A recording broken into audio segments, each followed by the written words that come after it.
સુરેન્દ્રનગરમાં પણ સસ્તા અનાજની દુકાનો પર બાયોમેટ્રિક કામગીરી ફરજિયાત કરવામાં આવતા દુકાનદારોમાં રોષ છે। તેમજ સસ્તા અનાજના દુકાનદારોએ જિલ્લા કલેક્ટરને રજૂઆત કરી હતી, જેના નામની સસ્તા અનાજની દુકાન હોય તે દુકાનદાર જ્યાં સુધી ફિંગરપ્રિન્ટ આપે નહીં ત્યાં સુધી સોફ્ટવેર શરૂ થતા નથી અને ગ્રાહકોને પણ સસ્તા અનાજનું વિતરણ થઈ શકતું નથી। જે સસ્તા અનાજના દુકાનદારો વૃદ્ધ છે તેમની ફિંગરપ્રિન્ટ સ્કેન થઈ શકતી નથી, જેથી પોર્ટલમાં ઓટીપીની સિસ્ટમ છે તે શરૂ કરવામાં આવે તેવી માંગ કરી હતી। આ ઉપરાંત સરકાર દ્વારા તુવેર દાળના રૂપિયા એડવાન્સ ભરવામાં આવે છે, પરંતુ પુરવઠો ફાળવવામાં આવતો નથી તેવો પણ આરોપ દુકાનદારોએ લગાવ્યો છે।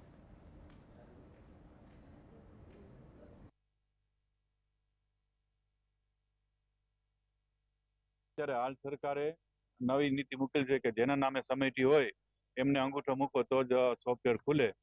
અને મારા ફાધરની ઉંમર 73-74 વર્ષની છે, એટલે અત્યારે ઘરે બેડ રેસ્ટ છે અને એમને રોજ બોલાવવા પડે અને આ તકલીફ બધાને લાગુ પડે છે। અમુક મહિલાના નામે છે, વૃદ્ધ હોય, અશક્ત હોય, લકવાગ્રસ્ત હોય એવાના નામે સમિતિ છે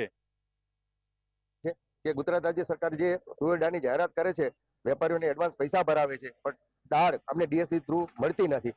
તો પૈસા અમને એડવાન્સ શું કરવા વહેલા ભરાવડાવો છો? ગત માસમાં અમને દાળના પૈસા ભરાવી અને દાળના પૈસા પાછા પરત આપો છો।